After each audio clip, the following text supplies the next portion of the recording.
That's the question I'm with. He's a snake in a suit. That's all. He's a snake in a suit. Bro, he let what's the guy's name? Conor Ben test positive and was still gonna let him fight. Still was gonna let him fight. Dillian Wyatt fought after he tested. Who? Dillian Wyatt, a heavyweight. Dillian Wyatt, after testing positive, I didn't even know that. Bro, he's a snake, bro. Hey, Tank. He's bad for Would you fight Conor Ben? Yes, if he off that shit. Hey, Tank. Huh? On an Eddie Hearn show? No, because I can't trust Eddie Hearn. You can't trust Eddie Hearn. You can't at all. He's a snake in the suit. Hey, Tank. Breaking news of Devin Haney checking Eddie Hearn for basically defending Ryan Garcia testing positive for PEDs. Eddie said, "I've been involved in 50 PED cases since I've been in the game. And seeing the Ryan Garcia situation, I believe he took PEDs to make the weight, not necessarily to gain speed and power." However, Devin Haney checked Eddie Hearn by questioning Eddie's logic here, where he said, "Let's just say that is the case. Why didn't he make weight then? I mean, it ain't even like Ryan tried to make weight for Eddie Hearn to come up with that conclusion. Ryan purposefully missed weight by 3.2 pounds to gain an advantage. Ryan even admitted he was not planning on making weight. His strategy leading up to the fight was to miss weight. He was even bragging about it. Even Devin, a month before the fight, came out questioning if Ryan was going to make weight.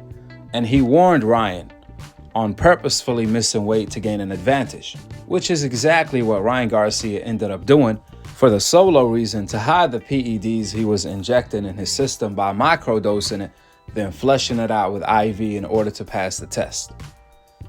Now, before we get into all of that, here is exactly what Eddie Hearn had to say, along with Devin Haney asking Eddie Hearn the $1 million question. Devin was so disappointed in Eddie Hearn and felt betrayed to the point where he retweeted a fan who said, "Tank was right. Eddie a snake." Check it out. Listen, I've had, I don't know, 50 positive drug tests in my promotional career for different fights. I know how it goes down, but this one was just like, you know, obviously then you do your research into what it is, you know, the amount. Tested positive for two substances, right? Yeah, I believe that actually. Did the second one get confirmed? I don't think it did. No, I think it was just Osterine in terms of what come back. And one of the horrible things is it was on the night before the fight and it was on fight night. Yeah. So you know categorically that it was in his system during the fight. Not they cycled out 12 weeks ago and you know it was in him in the fight. If I'm honest, knowing, being through all these different 50 cases and like stuff like that, it would lead me to believe that it was in relation to the weight cut. Right? I think you know enough as well. Like, I don't believe if you're cheating on a cycle or whatever, I don't know, in camp. It's not going to be the week of. No, or the night. and you're not going to, so, you know, he says it was contamination, but if it wasn't contamination, I believe he's probably taken that to try and help him make weight for the fight. What doesn't make sense is how you gonna take PEDs to make weight, but don't make weight. It ain't even like Ryan missed weight by 0.5 pound. Absolutely not. He missed weight by 3.2 pounds. Better yet, Ryan even admitted he planned to miss weight months before the fight in order to gain an advantage on Devin Haney. However, let Eddie Hearn and Andre Ward tell it, who've been around the game so long. Even though Osterine, factually speaking, helps you gain speed, power, and strength, even then, Andre Ward and Eddie Hearn believe Ryan took Osterine not to gain speed, power, and strength, but more so to do the one thing he didn't do, which is make weight. That doesn't even make logical sense. The math is not mathing. Listen, Eddie Hearn sounds like he Ryan Garcia lawyer. In fact, he's doing a better job than Ryan Garcia lawyers. Keep in mind, Devin Haney had Eddie Hearn as a co-promoter for the Ryan Garcia fight, even though he didn't have to, out of loyalty and love, since Eddie Hearn supported Devin early on in his career. and up to the Regis fight. However, as soon as Devin got cheated by Ryan, all of a sudden, Eddie Hearn threw Devin Haney under the bus. From defending Ryan for cheating, claiming Ryan only did it to make weight, not to gain an advantage when it comes to his speed, strength, and power. Along with talking about how Devin is not really a promoter, he's just pretending to be a promoter, basically, and how Devin thinks he's more valuable than what he is, even though Eddie never talks like this about Canelo. Remember, Canelo has been fighting on PBC for his last 3 fights because they gave him a better deal than DAZN and Eddie Hearn. Meanwhile, Eddie Hearn never said that about Canelo when he fought Ryder, Munguia, Edgar Berlanga instead of Benavidez. He never said, look, we could have had Canelo fight on DAZN, but he wants more money than what he's worth. Instead, he stayed defending Canelo, even for stuff that he shouldn't be defending Canelo for, like ducking Benavidez and asking for $200 million. Canelo never showed Eddie Hearn the type of loyalty Devin Haney has. However, Eddie is so quick to throw Devin Haney under the bus for getting cheated by Ryan, and now he's even claiming that Ryan did it for the solo reason to make weight, even though he didn't make weight. You see what time it is? Clearly, Eddie Hearn is trying to make it sound good and defend Ryan Garcia for cheating Devin Haney without even trying to make sense. This was coming from Eddie Hearn, aka Devin Haney co-promoter. Meanwhile, here is exactly what Devin Haney biggest hater, Paulie Malignaggi, had to say.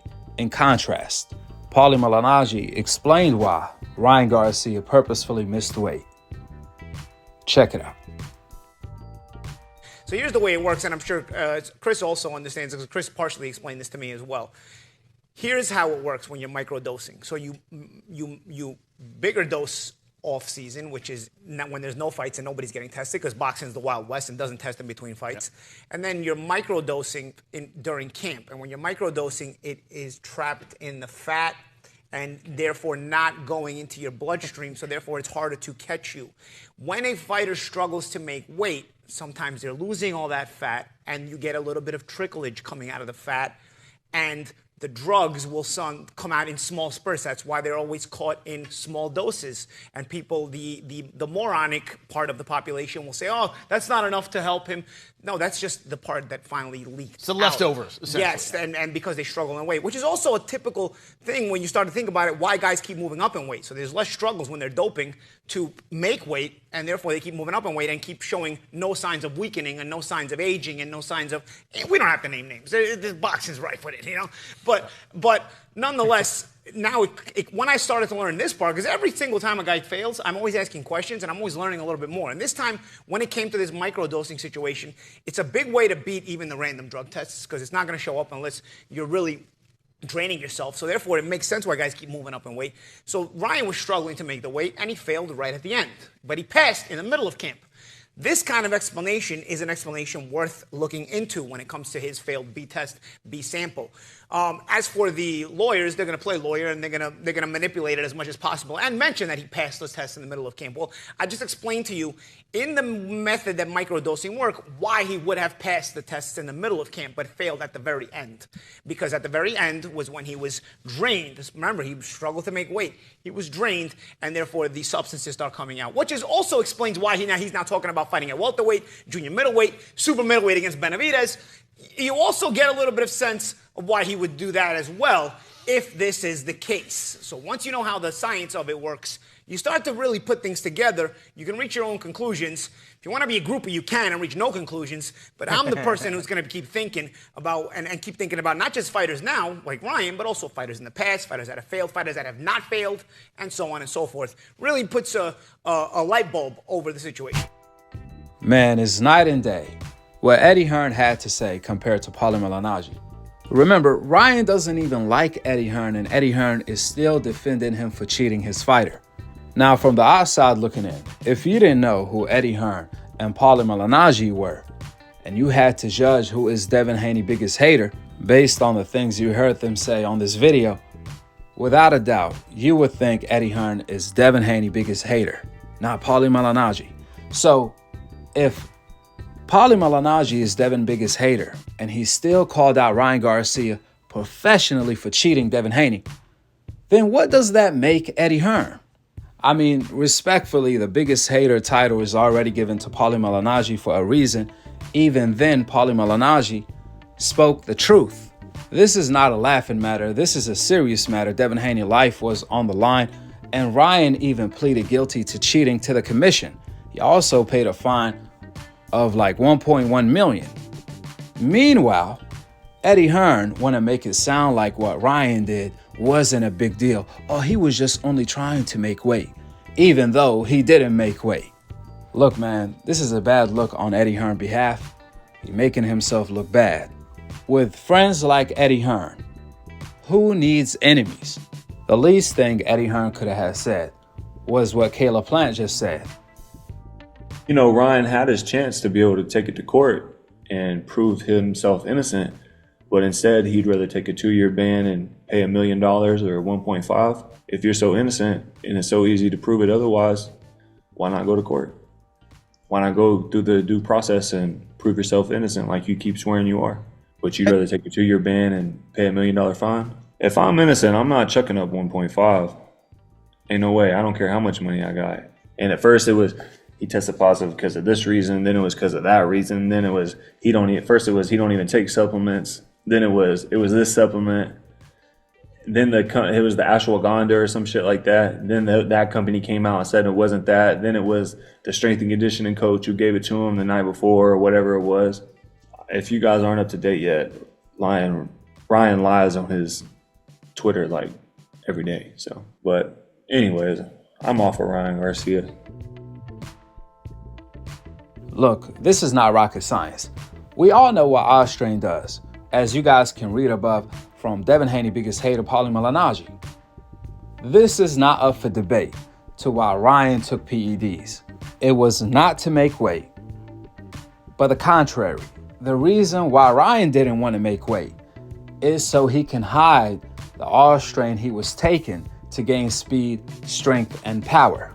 These are the facts that are proven scientifically that are not up for debate.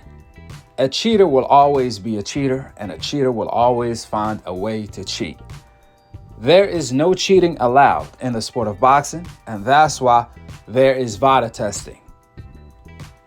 With the facts being laid out, go ahead and drop your thoughts in the comment section below. Subscribe below, and to be continued on the next episode of Akhi TV. Peace out. Wa alaikum assalam wa rahmatullahi wa barakatuh.